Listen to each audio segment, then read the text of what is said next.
Welcome. Today I'm going to show you how to personalize your computer a little more. As you can see, I have mine pretty personalized. I have folders, and I can show you how to do this, as well as how to change your mouse speed settings and some of the shortcut clicks that you can use. So we're going to open up System Preferences, which should be on your dock. If it's not, you can search it up here, and it's going to bring up all of these different sections with information. So for the most part, you're probably going to use, um, for personalization, you'll use your desktop and screensaver and probably your dock. So if we click into desktop and screensaver, it brings up all of these different options when I'm in the screensaver. So this is like when your computer goes to sleep. This is what it's going to do when it sleeps. So you got a ton of options. A lot of these will pull from your images that you have stored on your computer.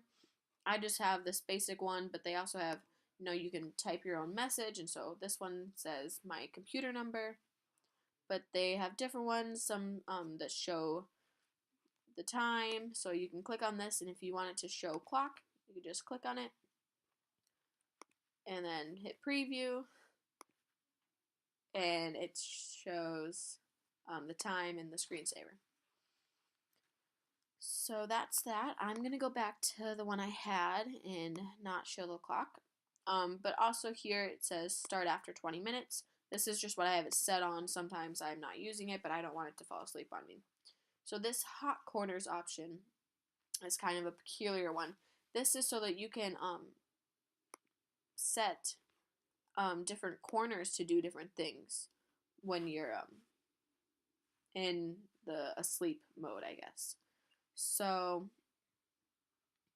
yeah, these are the different options. I don't utilize any of these. I don't find them helpful necessarily, but if you did want to and you wanted to play around with those, that's where you can find that.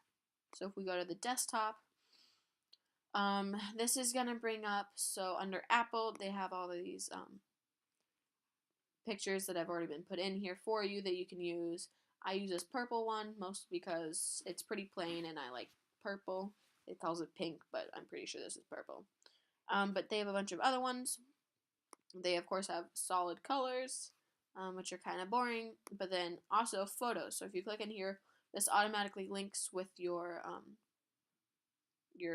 photos on your computer.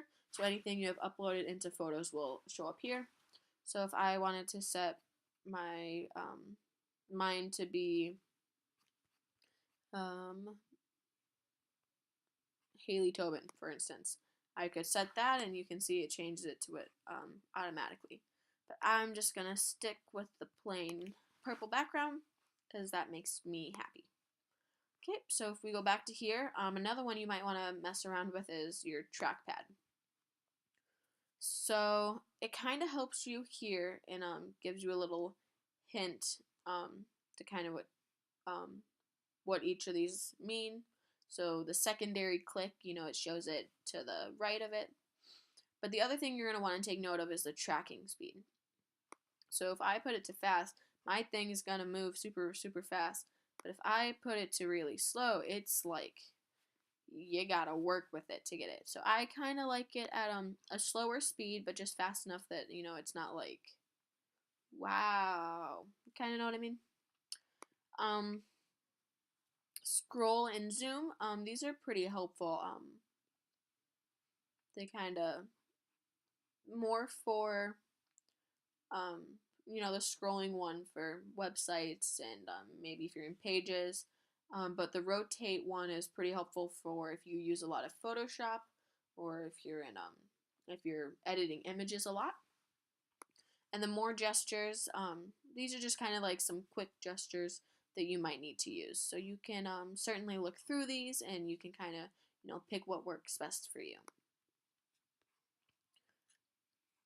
Other than that, I don't think there's a lot of things in here that you necessarily need to utilize too much. If you do have, particular things like you want to change your printers or you want to enable dictation and speech so that you can speak to write your essay, stuff here, and it kind of works you through it. Everything's pretty much explained. It's super easy to use. So now we're back on the home screen. So these folders, I'm just going to explain how I did that. If you do what would be a right click or a 2-finger click, it'll bring up these new ones. So new folder is what I would click on, and then it does this, and then you can change the name. So I'm just going to write test. If you do your double finger click with this, it brings up all these other information, and most of these you don't really need, but if you need to rename it or if you want information on it, that's a good place to find that.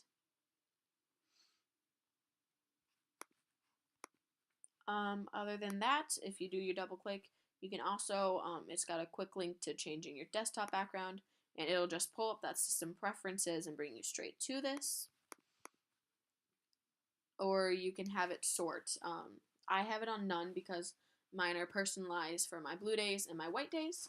But, you know, if you want to do it by name or if you want it to snap to a grid, I just have everything pretty freeform for my personal preferences. I think that basically sums up this tutorial. The last thing I will show you is if you do create a folder and you don't want it, or you have things on here that you don't want anymore, to delete a folder, you just click on it and hit delete, or not, or you'll have to just drag it to your trash can, and it'll make that cool little sound, and it's gone. And the other thing, if you want to move your my Polaroid PNG, this is from my yearbook class, so I'll just click and drag it, and it'll open up, and this is for the cover, and I'll just place it in there, and it goes with everything else. I hope this was helpful, and good luck in the future.